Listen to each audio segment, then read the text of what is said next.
Conditional statement में next एक और फॉर्म का भी स्टेटमेंट होता है, that is nested if statement.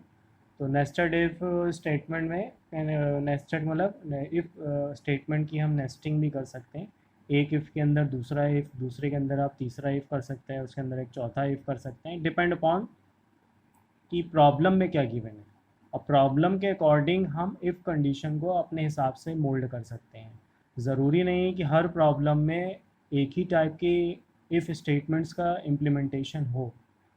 Her problem to problem depend करेगा, आपको चूज़ करना पड़ेगा which one is the best implementation of if statement. क्योंकि इफ़ वर्सटाइल है, इफ़ का कोई एक फिक्स फॉर्मेट नहीं है कि आपने कोई एक फॉर्मेट डिसाइड कर लिया और हर प्रॉब्लम उसी फॉर्मेट से जो है वो एग्जीक्यूट होगा। ठीक है, इट डिपेंड्स अपॉन कि प्रॉब्लम में कितनी कंडीशंस हैं, उन कंडीशंस के अकॉर्डिंग क्या ऑपरेशन हमें परफॉर्म करना है। ठीक है, उसके अकॉर्डिंग ही हम स्पेसिफिक फॉर्म का इफ़ कंडीशन यूटिलाइज करेंगे। तो उसी में ही एक और भी है इफ़ स्टेटमेंट की ज़रूरत पड़ती है कभी कभार, that is called nested if condition. जब ऐसी सिचुएशन में प्रॉब्लम में जब मोर देन वन कंडीशन हो किसी क्राइटेरिया को फुलफिल करने के लिए, in that case the nested if condition will be implemented. Syntax देख सकते हैं, इफ़ उसके बाद कंडीशनल एक्सप्रेशन। ठीक है, अगर ये कंडीशन सेटिस्फाई है तो ऑटोमेटिकली इफ़ का ब्लॉक एग्जीक्यूट होगा। तो आप देख सकते हैं कि जो नेक्स्ट इमीडिएट स्टेटमेंट है वो एक और इफ़ स्टेटमेंट है जो कि आउटर इफ़ स्टेटमेंट का ब्लॉक है। ठीक है, तो यानी कि ये ब्लॉक इफ़ का तभी एग्जीक्यूट होगा जब अपर जो इफ़ का ब्लॉक है, हेडर जो है, उसकी कंडीशन सेटिस्फाई हो, ट्रू हो।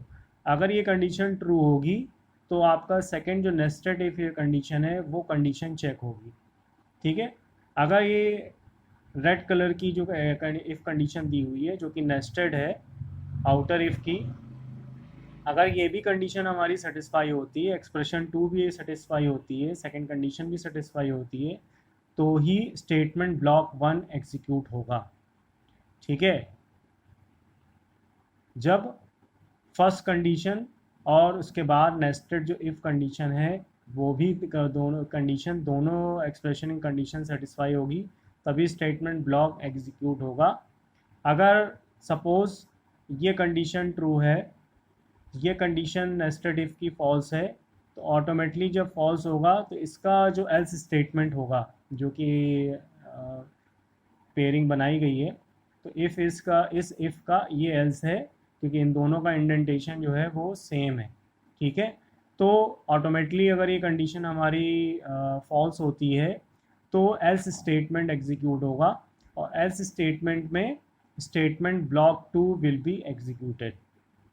राइट, अगर सपोज आउटर जो इफ़ कंडीशन है हमारी वो अगर आपकी फॉल्स होती है, ठीक है, अभी तो हमने ट्रू के केस में डिस्कशन किया, अगर ये फॉल्स होती है तो ऑटोमेटिकली इस इफ़ की जो मैचिंग पेयरिंग एल्स स्टेटमेंट है उसको हमने ब्लॉक्स एरो से डिज़ाइन शो किया है।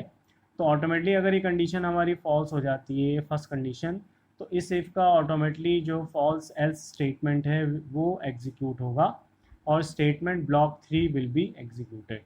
ठीक है, तो इस तरह से इफ़ नेस्टेड इफ़ का स्टेटमेंट का एग्जीक्यूशन होता है। लेकिन नेस्टेड इफ़ के भी कई फॉर्म होते हैं, वो अभी हम आगे देखेंगे, उसको आप कई तरीके से यूटिलाइज कर सकते हैं। ठीक है, एक इफ़ हो उसके अंदर एक और इफ़ हो सकता है, जैसे यहाँ शो कर रहा है, अब इसके अंदर एक और इफ़ हो सकता था। ठीक है, उसके अंदर एक और इफ़ हो सकता था और ये एन लेवल तक जा सकता है। लेकिन बहुत कॉम्प्लेक्स नेस्टेड इफ़ कंडीशंस नहीं अप्लाई करनी चाहिए, उससे लॉजिकल एरर्स जनरेट हो सकती हैं और आउटपुट आपका डिज़ायर्ड नहीं आ सकता। ठीक है, उसको हम फ्लो चार्ट के थ्रू भी देख सकते हैं, जो यहाँ पर हमने सिंटैक्स में देखा है कि सबसे पहले कंडीशन जो आउटर इफ़ की है कंडीशन आपकी चेक होगी।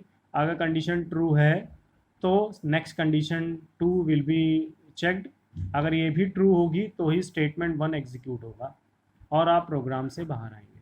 ठीक है, अगर सपोज फर्स्ट कंडीशन हमारी ट्रू है, ठीक है, सेकंड कंडीशन हमारी अगर फॉल्स है, तो फॉल्स के केस में जो स्टेटमेंट 2 है वो एग्जीक्यूट होगा और आप प्रोग्राम से बाहर आएंगे, राइट।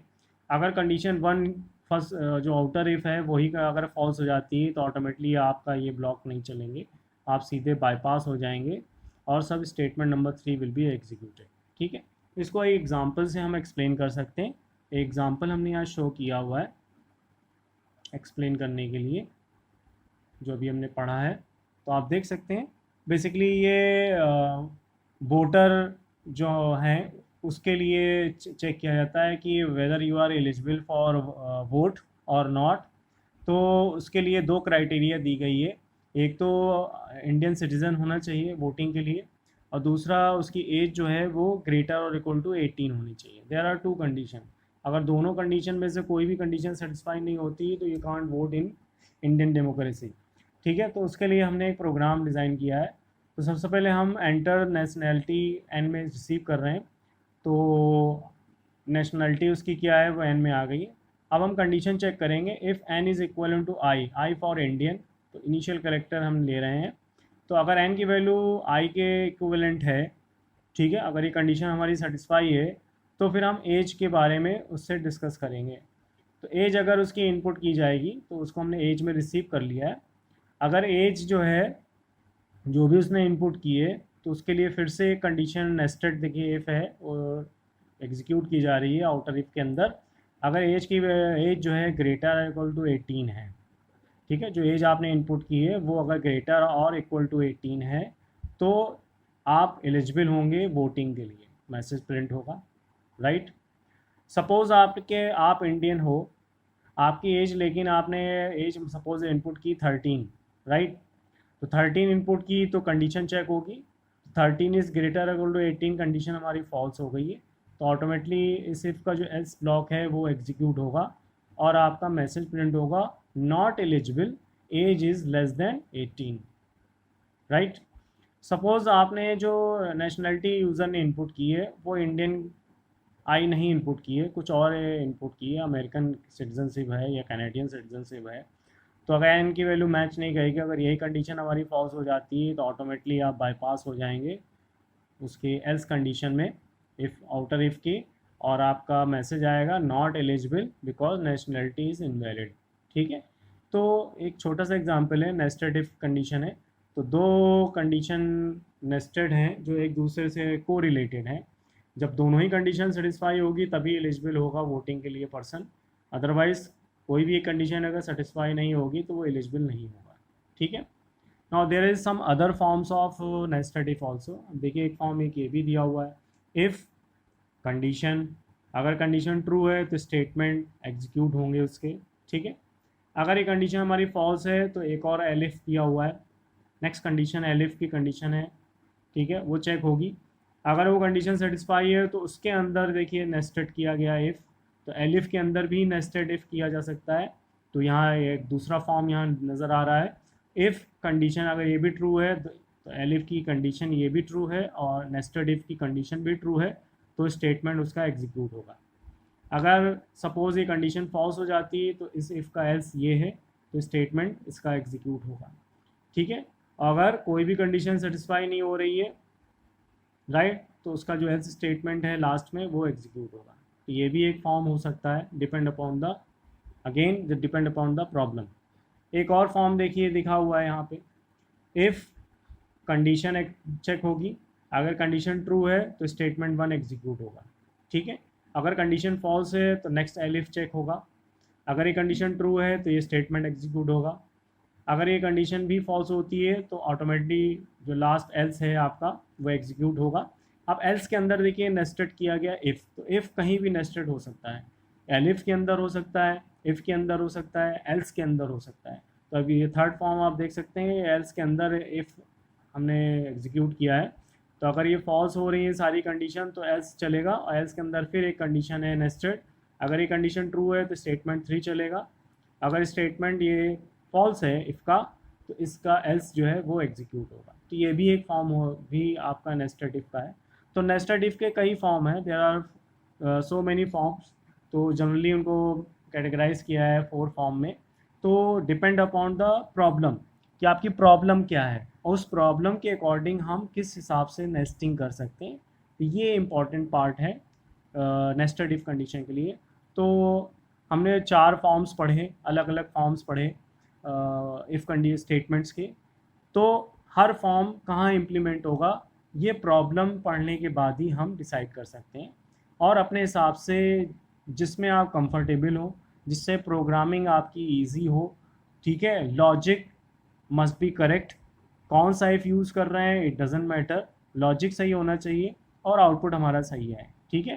तो ज़रूरी नहीं कि किसी प्रॉब्लम को सॉल्व करने के लिए सिर्फ एक ही इफ़ कंडीशन अप्लाई हो सकती है, नहीं, अलग अलग तरह की कंडीशंस अप्लाई करके भी हम वो टास्क एग्जीक्यूट कर सकते हैं, ठीक है। तो ये डिपेंड करेगा कि प्रॉब्लम कैसी गिवन है, उसके अकॉर्डिंग ही हम उसको एग्जीक्यूट करेंगे। तो ये हमारा था कंडीशनल स्टेटमेंट्स के बारे में इंट्रोडक्शन। अब इससे रिलेटेड एक्सरसाइज और प्रोग्राम्स की प्रैक्टिस हम आपको देंगे करने के लिए, और फिर हम नेक्स्ट टॉपिक पे डिस्कस करेंगे, ठीक है।